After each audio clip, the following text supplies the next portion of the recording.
the cars roll out for the pace laps, there is no doubt stock car racing is the nation's fastest growing and the South's #1 sport.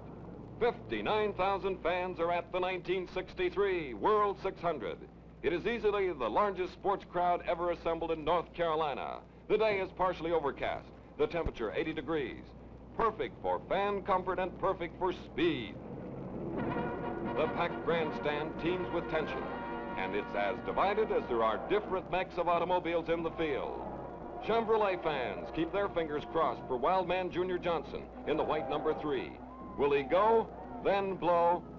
That's been the pattern in previous races for the man who's starting in position #1. The Plymouth herd watches the blue #43 of Richard Petty. He's starting in 18th place. Pontiac hopes are plastered on 7th starting Joe Weatherly in the red #8.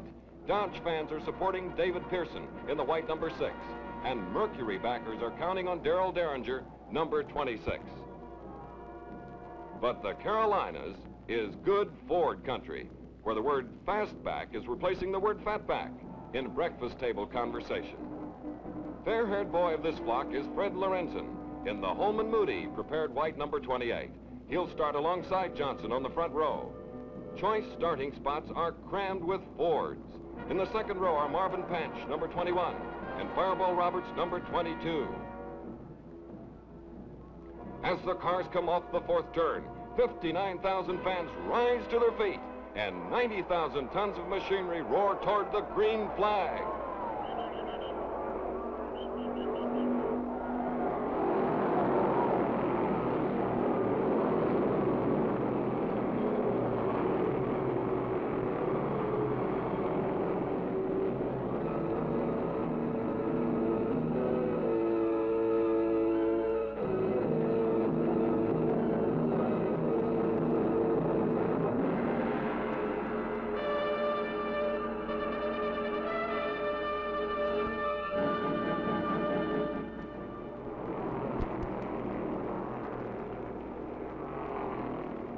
It's Johnson, barreling into the backstretch at better than 140 miles per hour, with a flood of Fords on his tail. Panch, Lorenzen, and Roberts. Then come Weatherly, Banjo Matthews, #13 in a Chevy, and Stacy.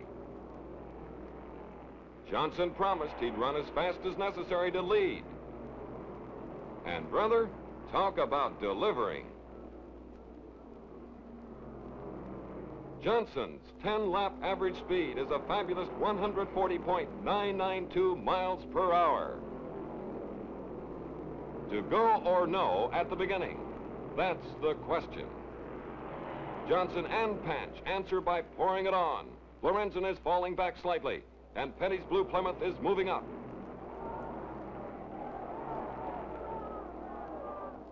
Johnson has shaken every pursuer but Panch, and riding in third place is Weatherly, closely trailed by Roberts. The early strategy has been established.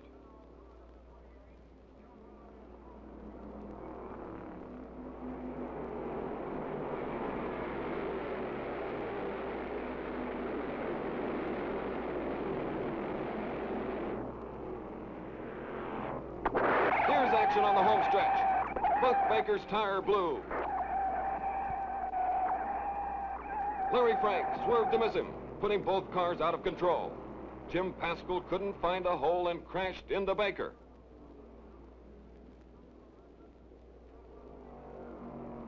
Baker apparently is combing his worries away. The veteran, who has known success, also knows how it is to be on the other side of the pasture. Baker's, Pascal's cars are eliminated. Frank's car is crippled. He may continue in the race, but he'll be a forgotten man. 59,000 fans wonder who's next to go.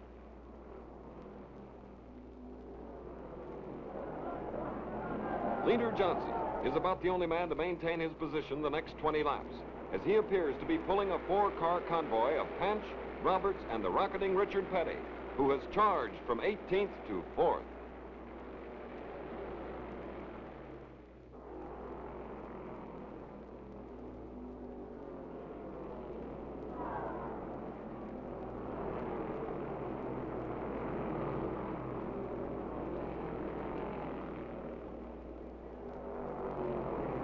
Leroy Yarbrough cuts onto the grass to avoid contact.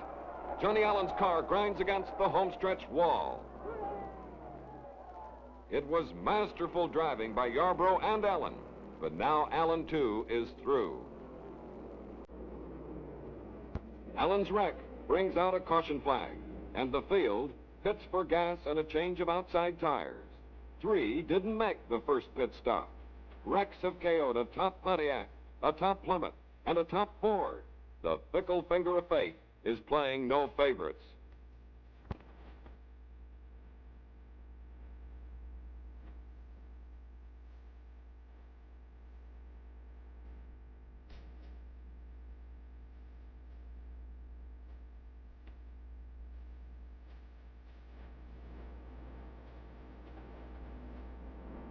But what's this?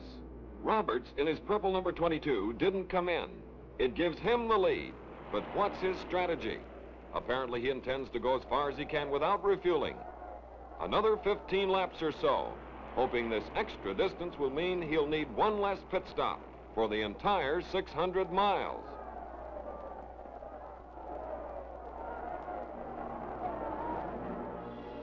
Now Roberts pits.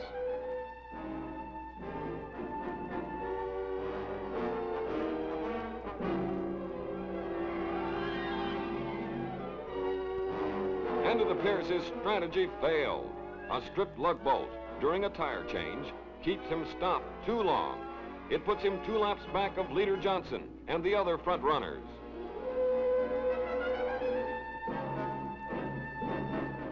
Now everybody has pitted, and at the end of 75 laps, it's Johnson in a Chevy, Petty in a Plymouth, White in a Chevy, Lorenzen driving a Ford, Panch in a Ford, Weatherly and Wellborn, Pontiacs, Billy Wade in a Dodge, Matthews a Chevy, Lund in a Ford, and Pardue, Ford. But it's a day of quick-changing emotions. Petty, who moved to second place in 100 miles, is now a spectator. His car is dead. It's the blackest day in the 15-year racing history of the Petty team, which entered 3 cars in the $117,000 race. Jim Pascal was an early wreck casualty. Petty's car quit after 90 laps, and a faulty fuel pump sidelined Bob James at lap number 111. Meanwhile, the Chevy engine, which wasn't supposed to last, has Johnson still in front and White in second place. Then come 2 Fords, Lorenzen and Panch. Johnson, White, Lorenzen and Panch. Chevrolet, Chevrolet, Ford and Ford. The 4 cars are moving away from the field. Second pit stop time is near. But first, a funny thing happens to Johnson. For the only time when his car had a full head of steam, he's passed. White blasted by on lap number 101. But crew chief Louis Clements saw no humor in the situation, signaling White to use his head. So Johnson quickly reclaims the lead the next lap. Lorenzen also shot by White, now making it Johnson, Lorenzen, White, and Panch. And the 4 cars are sizzling with speed. 2 time-consuming caution flags, 2 pit stops, and Johnson's 200-mile average speed is 126.210 miles per hour.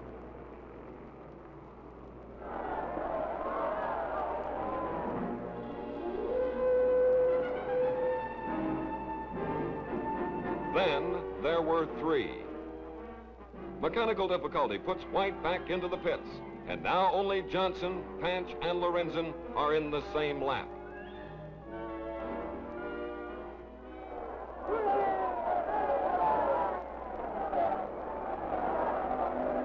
Johnson still can't afford to loaf. The plucky Panch is on his bumper, and Lorenzen is 21 seconds back. Twice Panch has led the race, but each time his pit crew put him there. Now he seems determined to grab the lead himself.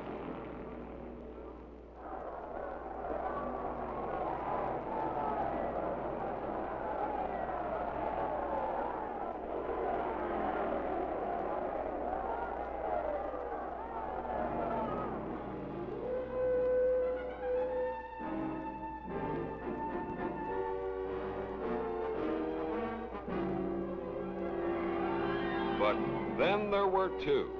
Panch pulls out of the lead and out of contention on lap 216 with a lengthy pit stop to replace a burned-out wheel bearing.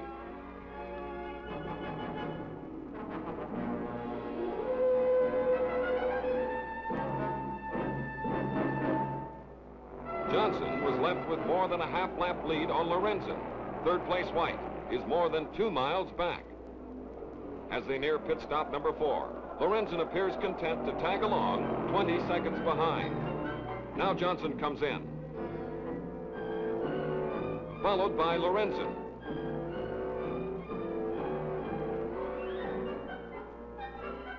But Johnson's sitting still too long.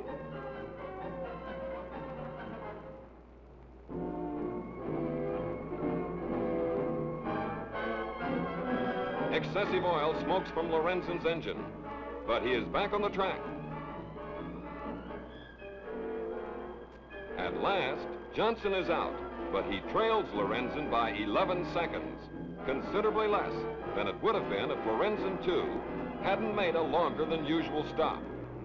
Now, it's Johnson with the job of catching up. If Lorenzen can stay in front, the first prize payoff will boost his 1963 earnings to $70,000, unheard of on the stock car circuit for a season.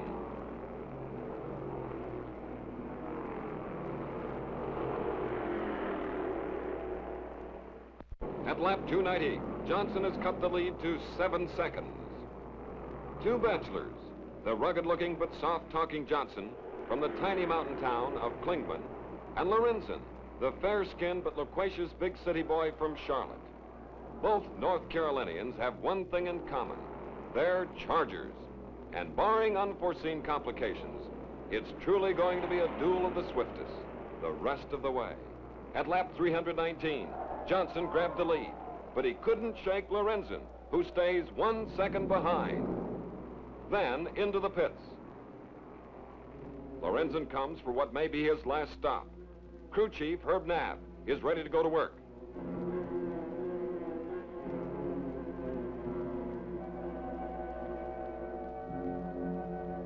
Now it's leader Johnson's turn, probably his last stop.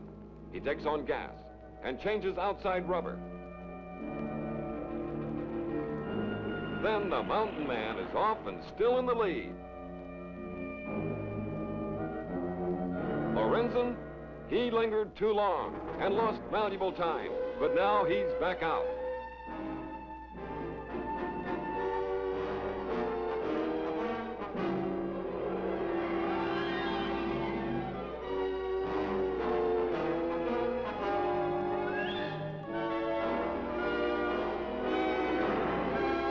The Ford Flyer gets the signal that he trails Johnson by 15 seconds. It's a huge deficit, especially when the man you're trying to catch is Johnson, considered by many the hardest Charger stock car racing has ever known. That's Lorenzen's lap teammate Roberts, right back of the chicken farmer. And that's Ray Fox, Johnson's boss, rocking with tension in the pits. But the gap is closing, and now there are 10 seconds between the two cars.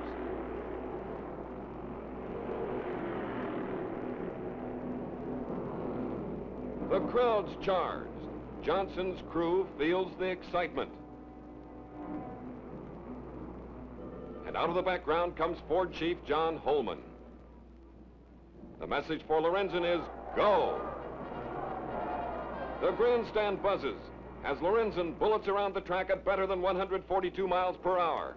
Now Johnson's instruction board reads, watch out for number 28.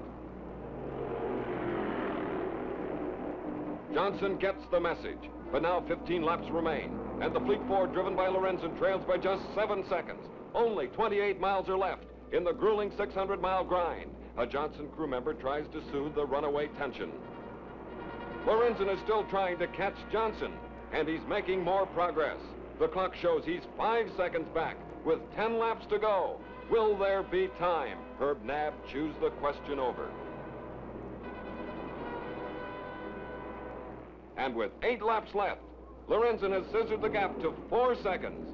The engine in the white Ford is working overtime. Can Johnson go the distance? And with just 6 laps remaining, it's still a 4-second difference between the two cars. The remaining machines may as well be forgotten. Fox watches his man Johnson breeze down the straightaway. Knapp gives his man the once-over.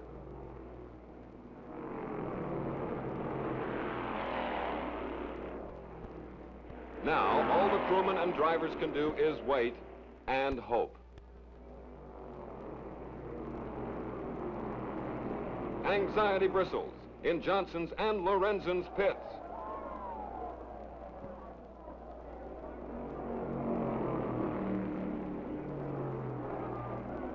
Just 6 miles are left in this longest of stock car races, and the margin between the two cars is a tiny 3 seconds.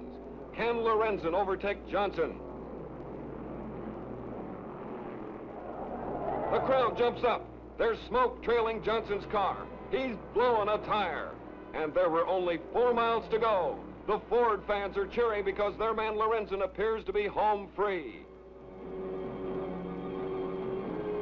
Johnson charges down pit road.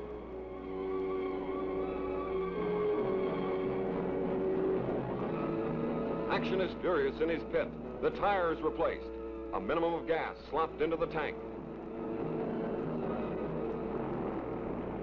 And he's back onto the track. But Johnson is almost 2 laps back of the whizzing white Ford. Lorenzen's getting closer and closer to what appears to be his first Charlotte victory.